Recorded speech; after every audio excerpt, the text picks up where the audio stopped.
Alô, você que está acompanhando o desenrolar da história do Brasil, mais uma cena dos próximos capítulos. E afinal de contas, Bolsonaro vai ou não vai ser preso? A Rede Globo acaba, estraçalha, esmaga Bolsonaro. E a gente está acompanhando tudo isso. Imagina que naquela vez do mensalão, do turbilhão que a Globo colocava no Jornal Nacional, aquele monte de dinheiro saindo, tudo era uma jogada que a Globo tinha, nada mais, nada menos do que com aqueles dois assassinos, ou melhor, dois criminosos, Deltan Dallagnol e o juiz ladrão Moro. E hoje a Globo, uma reportagem completa que vale a pena você acompanhar toda ela aqui, porque a Globo estraçalhou, tintim por tintim. Isso aqui é matéria obrigatória de estudantes para os próximos anos. É a história do Brasil. Vamos assistir na íntegra, mas eu pediria a você, por favor, dê like, comente, compartilhe para que mais pessoas se interem da realidade brasileira e nunca mais tenhamos negacionismo na história do Brasil. Tem médicos que apoiam Bolsonaro, tem médicos que receitaram cloroquina. E esse sujeito é um corrupto, é um ladrão, é um lacaio. Quem disser que Bolsonaro não é criminoso, quem disser que ele é inocente, simplesmente demonstra estupidez, ignorância? Será? E o que que você acha? Você acha que ele é ou não é criminoso? Ele tem ou não tem culpa no cartório? Comente aí e vamos assistir a esta bárbara cena promovida pelos militares. 34 foram denunciados. Dos 34, 24 eram militares. Lugar de militar na política? Você acha? Os militares da política defendem o Brasil?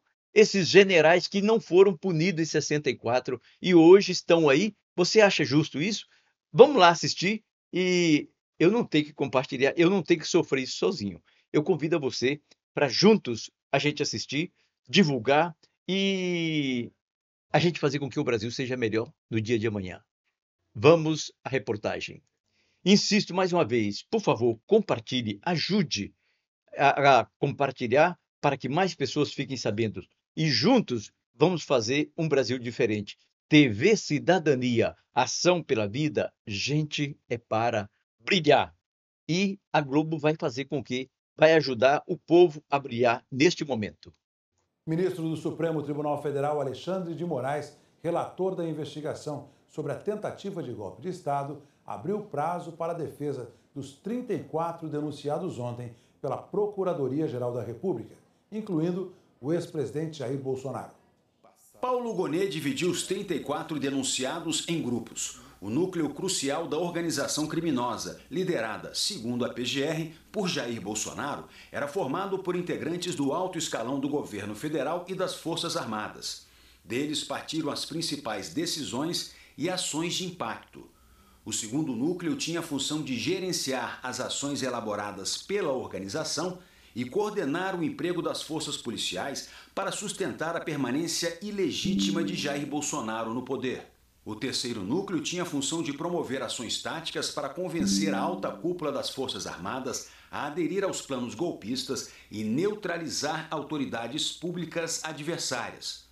E o quarto núcleo de desinformação e ataques virtuais a instituições e autoridades que ameaçavam a execução do plano golpista. Na denúncia, o Procurador-Geral da República não citou 11 nomes que estavam no relatório da Polícia Federal, como o do presidente do PL, Valdemar da Costa Neto, e incluiu 4 pessoas que tinham ficado de fora.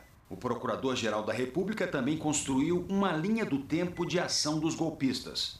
De acordo com a PGR, Jair Messias Bolsonaro inaugurou seus ataques ao sistema eleitoral brasileiro ainda durante a campanha presidencial de 2018 e persistiu na narrativa infundada de fraude após ser eleito. E para deflagrar o plano criminoso, segundo a PGR, Bolsonaro contou com o auxílio direto de Augusto Heleno, chefe do Gabinete de Segurança Institucional à época, e Alexandre Ramagem, então diretor-geral da ABIN, Agência Brasileira de Inteligência. Segundo a PGR, Ramagem tinha o costume de documentar as orientações que repassava a Bolsonaro. Num desses arquivos, com o nome Bom Dia Presidente DOC-X, de março de 2020, Ramagem relata a criação de um grupo técnico para desacreditar as urnas eletrônicas. A orientação de Ramagem é idêntica à anotação encontrada na agenda de Augusto Heleno, a respeito de plano para descumprir decisões judiciais sensíveis ao grupo. O plano consistia em coagir a Polícia Federal a ignorar as ordens emanadas pelo Supremo Tribunal Federal, com isso escudando Jair Bolsonaro e a organização criminosa. A PGR afirma que a estratégia se tornou ainda mais evidente nos discursos públicos de Bolsonaro no dia 7 de setembro de 2021, na esplanada dos ministérios e na Avenida Paulista, quando ele insuflou seus apoiadores contra membros do Tribunal Superior Eleitoral e do Supremo Tribunal Federal. Segundo a denúncia, Bolsonaro, com receio de derrota nas urnas, apresentou de forma explícita a mensagem autoritária de permanência no poder. Só saio preso, morto ou com vitória. Quero dizer aos canalhas que eu nunca serei preso. A PGR também citou uma live feita por Bolsonaro ainda em 2021 com ataque às urnas eletrônicas. Os pronunciamentos do denunciado, que até então aparentavam ser pontuais e insuficientes para afetar significativamente a opinião pública, ganharam contornos massivos e contundentes a partir do dia 29 de julho de 2021, quando o então presidente da República realizou transmissão ao vivo, live, nas dependências do Palácio do Planalto, para tratar especificamente do sistema eletrônico de votação. O Procurador-Geral da República, Paulo Gonet, afirma na denúncia que, paralelamente aos discursos de Jair Bolsonaro, a organização criminosa se valia do meio digital para atacar opositores e o sistema eleitoral, usando indevidamente a estrutura do Estado. Numa ação coordenada, os mesmos alvos dos discursos de Bolsonaro eram atacados com informações falsas nas redes sociais. Segundo a PGR, a escalada golpista ficou mais intensa quando o então ex-presidente Lula voltou a ter os direitos políticos. A denúncia da Procuradoria-Geral da República afirma que, diante da possibilidade de Lula concorrer nas eleições de 2022, o grupo criminoso ampliou as articulações para tentar um golpe de Estado. Segundo a PGR, essa escalada de ataques ganhou o impulso mais notável quando Lula, visto como o mais forte na disputa eleitoral de 2022, tornou-se elegível em virtude da anulação de condenações criminais. E isso se intensificou ao longo do ano de 2022. Em julho, Bolsonaro convocou uma reunião com embaixadores e criticou o sistema eleitoral, de acordo com a PGR. A reunião aconteceu exclusivamente para que fossem ouvidas palavras de desconfiança e descrédito com relação ao sistema eleitoral eletrônico gerido pelo Tribunal Superior Eleitoral. O discurso, que reiterava outros tantos, reforçou a estratégia da organização criminosa de perturbar a tranquilidade social que deveria ambientar as eleições no sistema democrático. E conforme as eleições se aproximavam, as informações falsas sobre o sistema de votação continuavam sendo difundidas.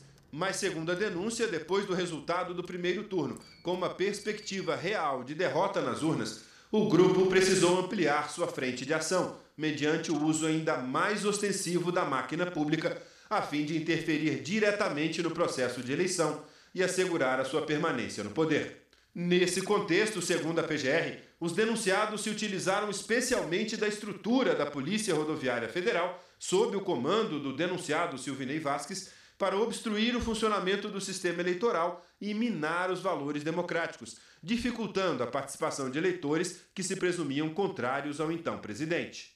E depois que Bolsonaro efetivamente perdeu as eleições, de acordo com a denúncia, o grupo estimulou a formação de acampamentos. São notórias as convocações em redes sociais de um levante contra o Estado de Direito e o governo eleito, dando lugar a ações de fechamento de rodovias em pontos diversos do país e de instalação de acampamentos de pessoas clamando por intervenção militar. Os procedimentos se mostravam coordenados e articulados, nos moldes do almejado pela organização criminosa. E quando novembro chegou, segundo a PGR, além de perenizar a narrativa de fraude eleitoral, o grupo deu início à fase mais violenta de seu projeto de poder. No dia 9 de novembro, segundo a denúncia, foi criado e impresso nas dependências do Palácio do Planalto o plano denominado Punhal Verde Amarelo, para a apresentação a Jair Messias Bolsonaro e seu endosso.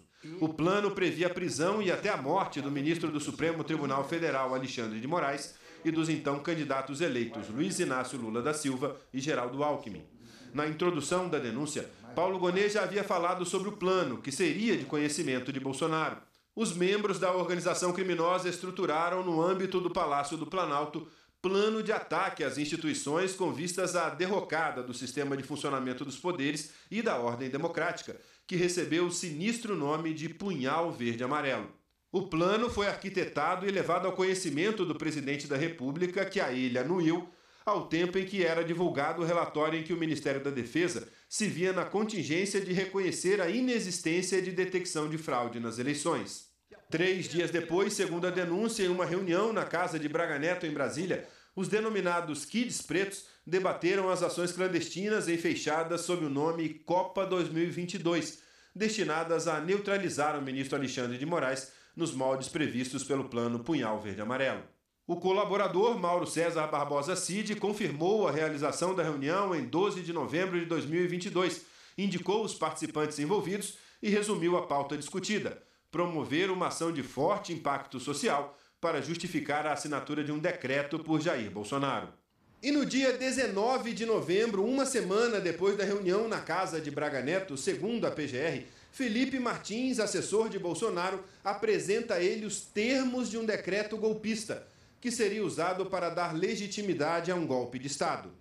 Em dezembro, com a posse de Lula se aproximando, de acordo com a PGR, o grupo apressou as ações golpistas. No dia 6 de dezembro, o monitoramento do ministro Alexandre de Moraes foi intensificado e Bolsonaro recebeu a primeira versão da minuta do decreto golpista e pediu ajustes. Segundo a denúncia, o colaborador Mauro Cid confirmou que Jair Messias Bolsonaro recebeu de Felipe Garcia Martins a minuta de decreto, que impunha também a prisão de autoridades, entre elas os ministros do STF Alexandre de Moraes e Gilmar Mendes, e o presidente do Senado, Rodrigo Pacheco. De acordo com o colaborador, Jair Bolsonaro fez adiante ajustes na minuta, submetendo à prisão apenas o ministro Alexandre de Moraes e se limitando à realização de novas eleições presidenciais. Segundo a PGR, com o decreto concluído, Jair Bolsonaro iniciou a fase de reuniões com os militares de alta patente. O objetivo era apresentar o documento e obter o apoio necessário. A primeira reunião foi no dia 7 de dezembro. Na ocasião, Jair Bolsonaro, com auxílio de Felipe Garcia Martins Pereira, apresentou a minuta ao general Freire Gomes, ao almirante de esquadra Almir Garnier Santos e ao general e ministro da Defesa Paulo Sérgio Nogueira de Oliveira. De acordo com as investigações, Freire Gomes não concordou com o plano. No dia 9 de dezembro, às 9h32 da manhã, Mauro Cid enviou mensagem de áudio ao general Freire Gomes, informando-o de que Jair Bolsonaro havia enxugado o texto do decreto e convocado uma reunião com o general Estevam Cols Teófilo Gaspar de Oliveira, então comandante do Comando de Operações Terrestres. O COTER é o órgão do Exército encarregado de orientar e coordenar o emprego das forças terrestres. E no dia 14 de dezembro, o então ministro da Defesa, Paulo Sérgio Nogueira, faz uma nova reunião com os comandantes militares e apresenta uma nova versão do decreto, já com os ajustes feitos por Bolsonaro. De acordo com a denúncia, a reunião tinha o intuito de pressionar novamente os militares a aderirem à insurreição, garantindo assim o suporte armado para as medidas de exceção que deveriam ser adotadas. Segundo a PGR, apesar desses ajustes, o objetivo do decreto era o mesmo: impedir a posse do presidente eleito, marcada para o dia 1º de janeiro de 2023. A denúncia afirma que o grupo controlava os acampamentos em frente aos quartéis que pediam um golpe militar. No dia 2 de janeiro de 2023, um dia após a posse do presidente eleito, Lula, Jair Bolsonaro recebeu uma mensagem de um militar. O plano foi complementado com as contribuições de sua equipe. Aguardamos na esperança de que será implementado. Bom dia. A minha tropa continua com sangue nos olhos. Bom dia. Feliz Ano Novo. Conversa hoje com Amir. Desmobilizamos a tropa ou permanecemos em alerta? A mobilização no acampamento montado em frente ao QG do Exército, principal palco de manifestações antidemocráticas, foi mantida.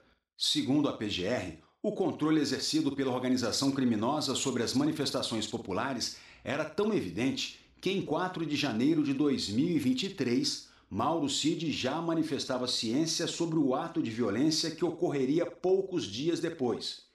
O grupo aguardava o evento popular como a tentativa derradeira de consumação do golpe, tanto que, uma vez iniciadas as ações de vandalismo, Mauro Cid comentou com a sua mulher: se o Exército Brasileiro sair dos quartéis, é para aderir. O procurador-geral Paulo Gonet também aponta que a invasão e a depredação das sedes dos 3 poderes em 8 de janeiro contou com a fundamental omissão da alta cúpula da Secretaria de Segurança Pública do Distrito Federal. Os relatórios de inteligência já indicavam, dias antes da invasão, a ameaça de atos violentos e da invasão de prédios públicos. A informação crítica, contudo, permaneceu restrita ao círculo mínimo dos denunciados, não alcançando as instâncias que poderiam ter tomado providências eficazes.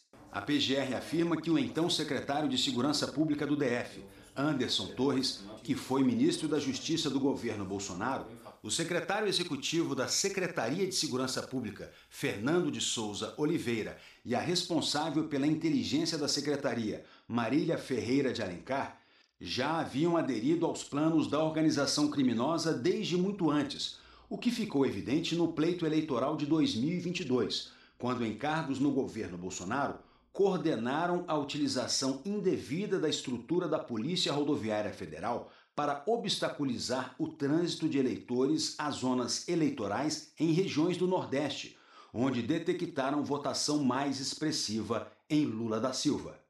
O Procurador-Geral da República, Paulo Gonet, ressaltou que o plano golpista não deu certo porque a alta cúpula do Exército respeitou a Constituição e se posicionou contra a ruptura institucional. É de ser observado que o próprio Exército foi vítima da conspirata. A sua participação no golpe foi objeto de constante procura e provocação por parte dos denunciados.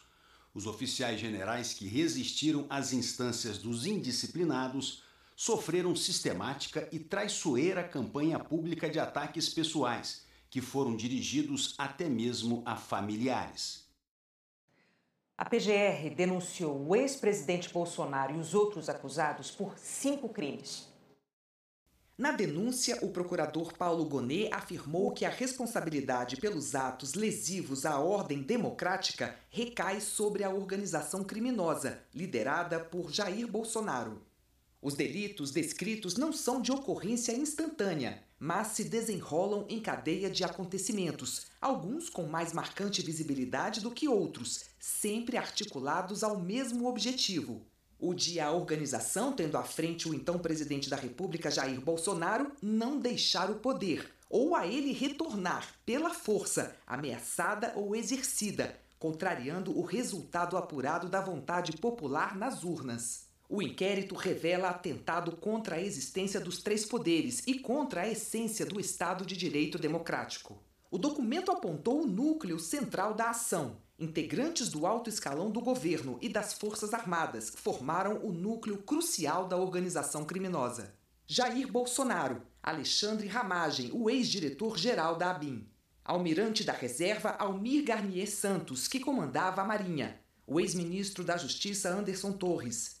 Augusto Heleno, ex-ministro do Gabinete de Segurança Institucional. Paulo Sérgio Nogueira, ex-comandante do Exército e ex-ministro da Defesa. E Braga Neto, que foi ministro da Casa Civil e da Defesa e candidato a vice-presidente na chapa de Bolsonaro à reeleição. Jair Bolsonaro e aliados foram denunciados por organização criminosa armada, que prevê pena de 3 a 8 anos de prisão. A PGR ressaltou que a natureza estável e permanente da organização criminosa é evidente em sua ação progressiva e coordenada, que se iniciou em julho de 2021 e se estendeu até janeiro de 2023. As práticas da organização caracterizaram-se por uma série de atos dolosos ordenadas à abolição do Estado Democrático de Direito e à deposição do governo legitimamente eleito. A denúncia aponta outros 4 crimes. Tentativa de abolição violenta do Estado Democrático de Direito, que prevê de 4 a 8 anos de prisão. A denúncia destacou que a decisão dos generais, especialmente dos que comandavam regiões, e do comandante do Exército de se manterem no seu papel constitucional foi determinante para que o golpe, mesmo tentado, mesmo posto em curso, não prosperasse. Mas crime houve, pondera o PGR Paulo Gonet, citando artigos do Código Penal que tipificam atentado contra as instituições democráticas. A tentativa é o fato punível descrito na lei. Ainda segundo o documento, os denunciados minaram em manobras sucessivas e articuladas os poderes constitucionais diante da opinião pública e incitaram a violência contra as suas estruturas. As instituições democráticas foram vulneradas em pronunciamentos públicos agressivos e ataques virtuais, proporcionados pela utilização indevida da estrutura de inteligência do Estado.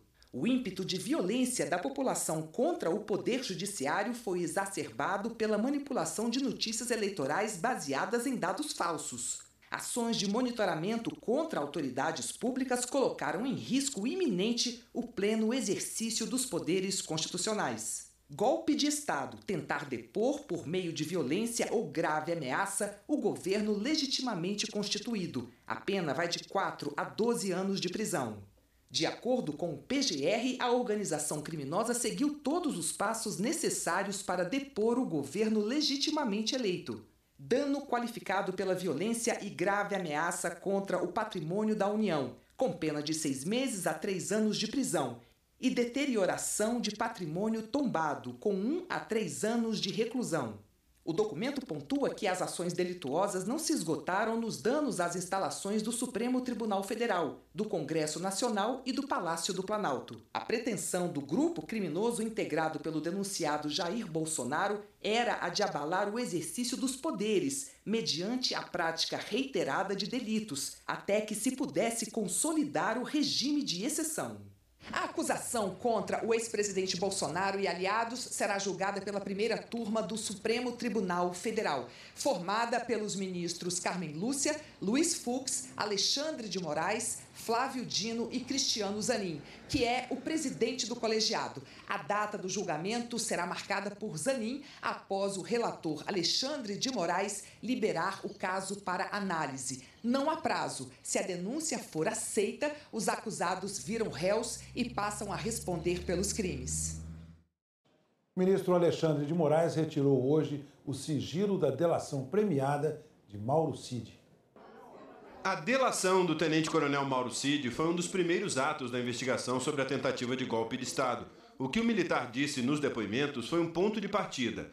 E cada trecho, segundo a Polícia Federal, teve que ser confirmado pelas investigações. O ministro Alexandre de Moraes afirmou em despacho que decidiu levar a delação a público por considerar que, após o oferecimento da denúncia pela Procuradoria-Geral da República, não havia mais razão para manter o sigilo. Os depoimentos de Mauro Cid trazem detalhes reveladores dos fatos investigados ao longo do inquérito pela PF. Por exemplo, como foram, na versão apresentada por Cid, as reuniões do então presidente Jair Bolsonaro com aliados e com a cúpula das Forças Armadas para discutir medidas para permanecer no poder e impedir a posse de Lula. Na delação, Mauro Cid disse que as pessoas que visitavam o então presidente formavam 3 grupos distintos. Um grupo bem conservador, de linha bem política, que aconselhava o presidente a mandar o povo que estava acampado em frente a quartéis do Exército para casa. Cid disse que faziam parte desse grupo, por exemplo, o senador Flávio Bolsonaro, filho do então presidente, e o senador Ciro Nogueira, então ministro da Casa Civil. Segundo Mauro Cid, outro grupo era formado por pessoas moderadas, que apesar de não concordar com o caminho que o Brasil estava indo, entendiam que nada poderia ser feito diante do resultado das eleições e que qualquer coisa em outro sentido seria um golpe armado. Esse grupo, de acordo com a delação, era subdividido entre generais da ativa que tinham mais contato com Bolsonaro, como por exemplo o general Freire Gomes, então comandante do Exército, e entre aqueles que defendiam que Bolsonaro devia sair do país. Por fim, havia um terceiro grupo denominado por Mauro Cid como radicais, e que também era dividido em 2 grupos. Os menos radicais queriam achar uma fraude nas urnas. Mauro Cid disse que integravam essa ala, por exemplo, o deputado Eduardo Pazuello, general da reserva e ex-ministro da Saúde de Bolsonaro, e Valdemar Costa Neto, presidente do PL. Já o segundo grupo de radicais, segundo Cid, era a favor de um braço armado, que gostariam de alguma forma incentivar um golpe de Estado e que queria que Bolsonaro assinasse o decreto do golpe. De acordo com a delação, não era um grupo organizado, mas pessoas que se encontravam esporadicamente com Bolsonaro, entre elas o deputado federal Eduardo Bolsonaro, filho do ex-presidente, e a ex-primeira-dama Michele Bolsonaro. Mauro Cid confirmou que o assessor Felipe Martins levou a Bolsonaro uma minuta com um decreto golpista que determinava diversas ordens, que prendia todo mundo, e que o ex-presidente recebeu o documento, leu e alterou as ordens, mantendo apenas a prisão do ministro Alexandre de Moraes e a realização de novas eleições devido à fraude no pleito. Segundo a delação, a nova minuta foi apresentada por Bolsonaro aos então comandantes das Forças Armadas no Palácio da Alvorada para pressionar as Forças Armadas, para saber o que estavam achando da conjuntura. Segundo as investigações, o almirante Garnier Santos, então comandante da Marinha, aceitou participar do plano golpista e colocou tropas à disposição. Já o general Freire Gomes, comandante do Exército, e o brigadeiro Carlos Almeida Batista Júnior, comandante da Aeronáutica, se negaram a participar da trama. Cid disse que Freire Gomes ficou irritadíssimo quando o almirante colocou as tropas à disposição do golpe. Sobre Freire Gomes, Mauro Cid afirmou ainda que ele não concordava como as coisas estavam sendo conduzidas. No entanto, entendia que não caberia um golpe de Estado, pois as instituições estavam funcionando, que não foi comprovada fraude nenhuma e que não cabia às Forças Armadas realizar o controle constitucional. Segundo Mauro Cid, Freire Gomes dizia que estavam romantizando o artigo 142 da Constituição e que tudo o que acontecesse seria um regime autoritário pelos próximos 30 anos decorrente de um golpe militar. Cid disse ainda que o ex-presidente teve várias reuniões com os generais e que não queria que o pessoal saísse das ruas, porque tinha certeza que encontraria uma fraude nas urnas eletrônicas e por isso precisava de um clamor popular para reverter a narrativa. Cid também afirmou que o general Freire Gomes já havia manifestado previamente que não faria nada, que o general confirmou sua posição contrária na reunião. Cid foi indagado ainda se tomou conhecimento que na referida reunião do dia 14 de dezembro de 2022 foi ratificado o posicionamento do general Freire Gomes de que não aderiria a nenhum intento de golpe de Estado. E Mauro Cid respondeu que sim. O tenente-coronel Mauro Cid também deu detalhes sobre fatos investigados em outros inquéritos. Sobre as fraudes em cartões de vacinação, Cid disse que o ex-presidente Jair Bolsonaro deu a ordem para fazer os cartões dele e da sua filha. O objetivo era obter os cartões de vacina para qualquer necessidade e que imprimiu os certificados de vacina e entregou em mãos para o ex-presidente. Bolsonaro já foi indiciado pela Polícia Federal nessa investigação. Outra revelação feita por Cid na delação foi sobre a venda de kits de joias e relógios recebidos pelo ex-presidente como presentes dados a ele enquanto representante do Estado brasileiro. Segundo o militar, Bolsonaro solicitou que ele realizasse a venda do kit ouro branco e dos relógios Rolex e Patek Philippe e que apenas ele e o ex-presidente sabiam das tratativas das vendas desses itens. As duas vendas foram feitas nos Estados Unidos. Mauro Cid disse que efetivou a venda dos referidos relógios pelo montante de $68 mil e que o pagamento foi realizado na conta bancária de seu pai, Mauro César Lourena Cid. O militar revelou que efetuou a venda das demais joias em um centro especializado na cidade de Miami, pelo valor de $18 mil, e que o pagamento foi realizado em espécie, sem emissão de nota. E segundo Cid, o dinheiro foi entregue a Bolsonaro quando ele retornou ao Brasil de forma fracionada. Cid também revelou que as motociatas promovidas por Jair Bolsonaro durante o mandato eram financiadas com recursos públicos.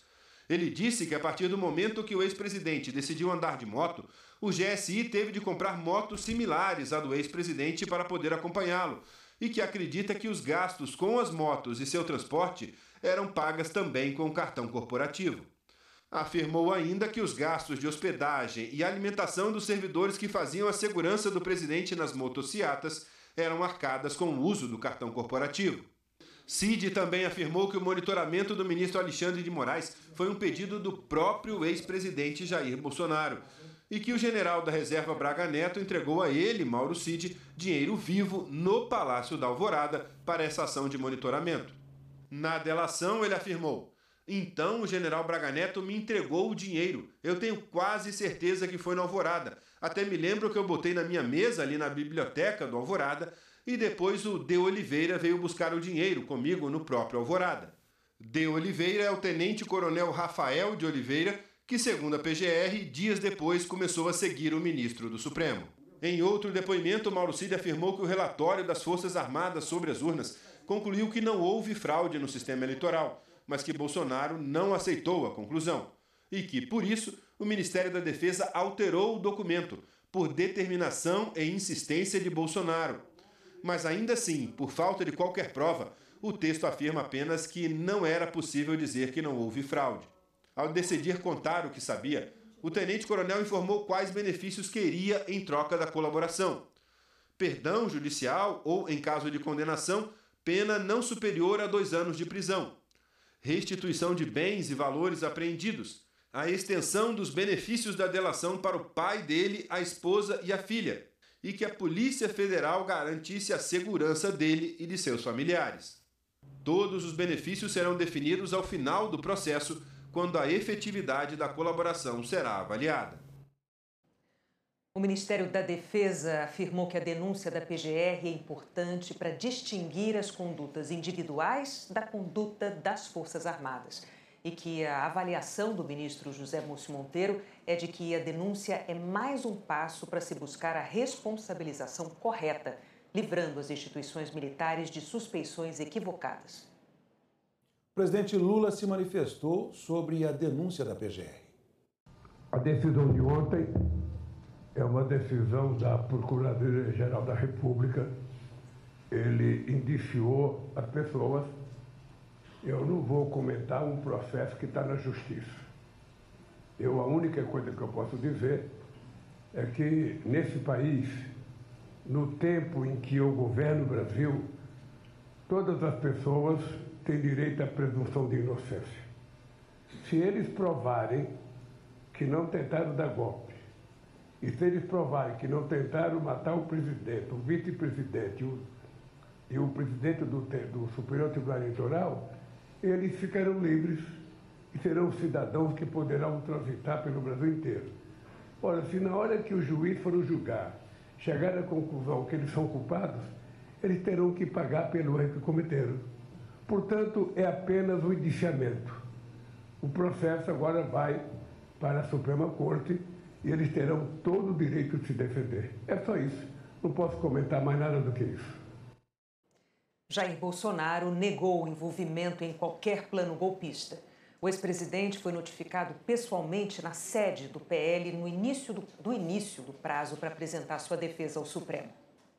Horas depois da apresentação da denúncia, a defesa do ex-presidente Jair Bolsonaro disse em nota que recebia com estarrecimento e indignação a denúncia da Procuradoria-Geral da República por uma suposta participação num alegado golpe de Estado, que o presidente jamais compactuou com qualquer movimento que visasse a desconstrução do Estado Democrático de Direito ou as instituições que o pavimentam. A despeito dos quase 2 anos de investigações, período em que foi alvo de exaustivas diligências investigatórias, amplamente suportadas por medidas cautelares de cunho invasivo, contemplando inclusive a custódia preventiva de apoiadores próximos, nenhum elemento que conectasse minimamente o presidente à narrativa construída na denúncia foi encontrado. Afirmou ainda que não há qualquer mensagem do presidente da República que embase a acusação, apesar de uma verdadeira devassa que foi feita em seus telefones pessoais.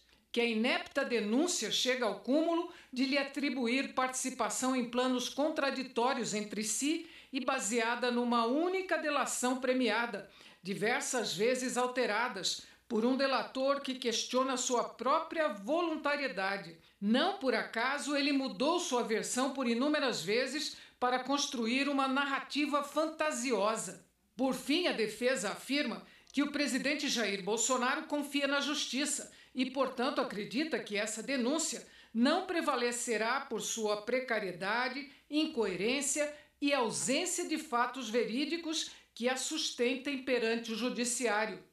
O senador Flávio Bolsonaro, do PL, filho do ex-presidente, chamou a denúncia de absurda. Eu lamento muito que o Paulo Gonet tenha ido para essa linha de ter uma atuação política no órgão que é técnico. O vice-presidente da Câmara, Altineu Cortes, do PL, questionou se houve uma tentativa de golpe.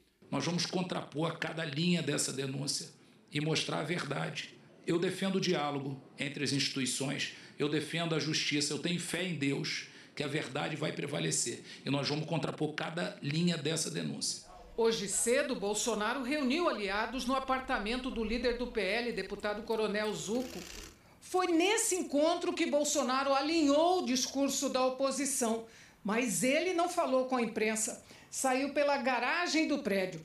Coube aos líderes fazer as declarações e ler o texto escrito sob a orientação de Bolsonaro. O manifesto foi no Salão Verde da Câmara. Parlamentares chamaram a denúncia de peça de ficção. Afirmaram que políticos de direita têm sido perseguidos e pediram a votação do projeto que anistia os acusados pelos atos de 8 de janeiro.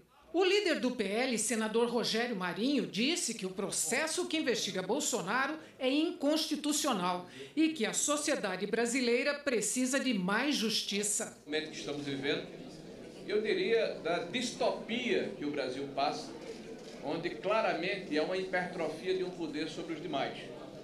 Eu diria até uma invasão de direitos fundamentais e constitucionais dos cidadãos brasileiros.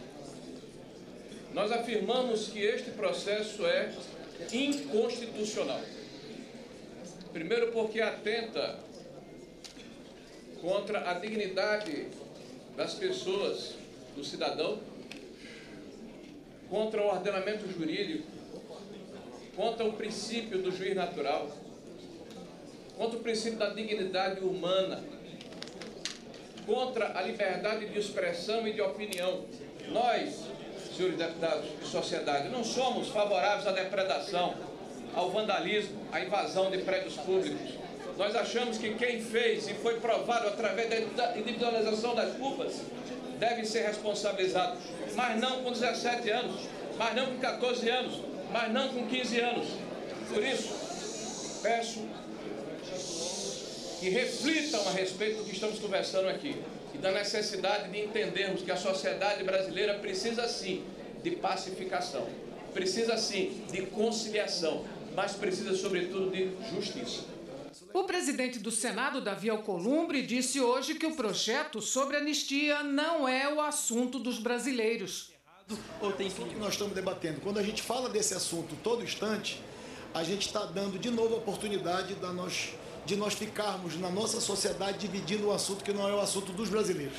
O advogado de Braga Neto disse que a denúncia é fantasiosa, a delação de Mauro Cid mentirosa e que vai requerer a soltura de seu cliente. Nós vamos, evidentemente, pedir a liberdade do general Braga Neto e nós vamos mostrar com documentos, com argumentos, que a colaboração apresentada, feita pelo senhor Cid, ela é mentirosa.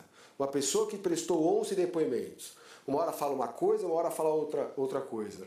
Uma pessoa que foi gravada dizendo que disse o que a polícia queria que ela dissesse, qual a validade dessa colaboração? Alexandre Ramagem disse que não houve movimento contra o Estado Democrático de Direito quando Bolsonaro estava no poder ou depois, que suposições e ilações não têm valor probatório e que a denúncia é uma perseguição política. A defesa de Felipe Martins afirmou que não há comprovação de uma minuta, repudiou as acusações da PGR e afirmou que não há nenhuma conduta ilegal concreta atribuível a ele. O advogado de Paulo Sérgio Nogueira de Oliveira disse que só vai se manifestar nos autos. A defesa de Vladimir Matos Soares afirmou que a denúncia não esclarece a relação entre os denunciados e o 8 de janeiro e que Vladimir está sendo submetido a uma injustiça descabida e ilegal. Os advogados de Anderson Torres, Rafael Martins de Oliveira e Ailton Gonçalves Moraes Barros disseram que ainda estão avaliando a denúncia. As defesas de Mauro Cid e Augusto Heleno ainda não se pronunciaram. O advogado de Almir Garnier declarou que ainda vai ler a denúncia e que, em seguida, vai exercer o contraditório. A defesa de Marcelo Câmara afirmou que a denúncia não é uma sentença condenatória. O advogado de Rodrigo Bezerra de Azevedo afirmou que a denúncia não tem base constitucional e que já apresentou provas da inocência do cliente. A defesa de Ronald Ferreira de Araújo Júnior disse que vai comprovar a inocência do cliente e que ele não participou dos supostos crimes denunciados. Paulo Renato de Oliveira disse que agentes públicos se utilizam de suas posições para perseguir opositores políticos. Nós não conseguimos contato ou não tivemos respostas dos demais citados. A turma da direita, esses parlamentares do PL, têm coragem de falar de distopia na sociedade brasileira ou no judiciário brasileiro. Distopia é eles pedirem anistia. E se for aprovada anistia para esses criminosos, para essa organização criminosa, confesso, o brasileiro não precisa acreditar na justiça mais. Bolsonaro e esses generais têm que ir para a cadeia. Eles têm que ser punidos exemplarmente. Se no passado tivesse acontecido isso em 64, hoje não estaríamos vivendo esta realidade distópica, em que parlamentares que nunca se preocuparam com quem estava passando fome, hoje vêm falar que as coisas estão muito caras. Nunca falaram nada, nunca se manifestaram. Então, se o Tarcísio, governador de São Paulo, fosse falar hoje, ele iria dizer grande dia. Ia botar o bonezinho americano, o bonezinho de brasileiro, né? Porque agora eles fazem isso.